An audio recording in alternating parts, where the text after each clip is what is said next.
question. At what height is the Earth's curvature visible? Now, for such a very simple question, we don't get a very simple answer. In fact, we get many, many different answers.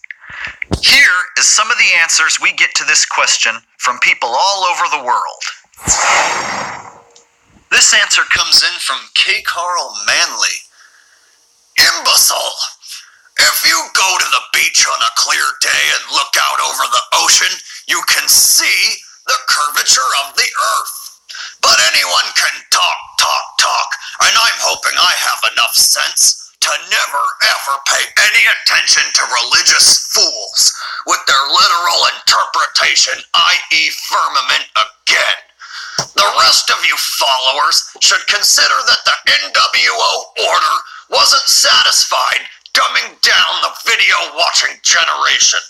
They had to trick them into embarrassing themselves with their stupidity by sparking this quote-unquote debate.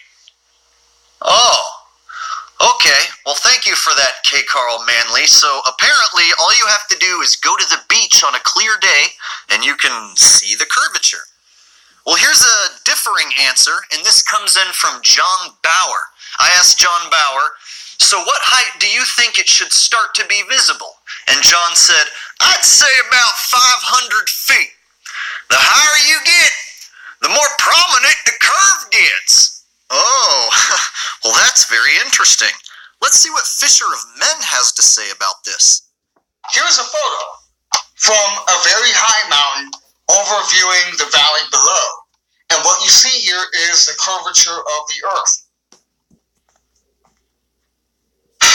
I myself have been on a very high mountain like this, and I've seen the curvature of the Earth, and I told myself, wow, I can see the curvature of the Earth from here. Well, thanks, Fish. Next, we'll hear what Maxim Beatty has to say about seeing the curvature of the Earth. Genius, what about the images I see with my own naked eyes when I'm on a plane? Sometimes when I'm on a plane, I can see the Earth's curvature from the plane. Okay, so as you can see, I get a range of different answers to this question. Go to the beach and you can see it on a clear day. You can see it at 500 feet. You can see it out the window of an airplane. That's usually when my go-to rebuttal is, hey, how come whenever we send up a high-altitude balloon with a camera attached to it, they'll even go up as much as 20 miles high at their peak, which is well over 100,000 feet. How come we still see a flat level horizon? But as I've shown, many ball Earth believers will tell you that they've seen curvature from a range of different distances. However, when I break out the trusty old balloon footage, then they certainly change their tune, and then they want to turn around and tell me, hey, you're not high enough to see the curvature. In fact, just listen to Steve Little. He says the Earth is pretty large. You need to be a lot higher up. I said, it goes up over 20 miles high at its peak. That's over 100,000 feet. Please tell me at what altitude is the curvature of the Earth visible? To which Steve Little replied, try 200,000. So it's not enough to be 100,000. You gotta try 200,000 now. So which is it, people? Can we see the curve, or can't we see the curve?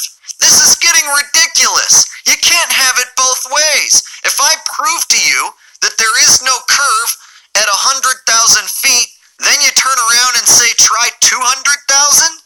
What about all your ball believer buddies who just told you they saw it from the ground, or on top of their house, or on a hill, or on a mountain, or from a plane's window?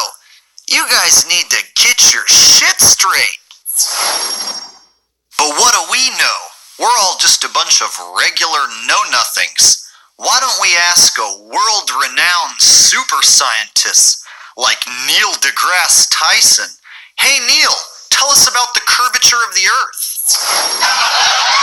The Earth looks flat because, one, you're not far enough away at your size. Two, Your size isn't large enough relative to Earth to notice any curvature at all. It's a fundamental fact of calculus and non-Euclidean geometry. Small sections of large curved surfaces will always look flat to little creatures that crawl upon it. But this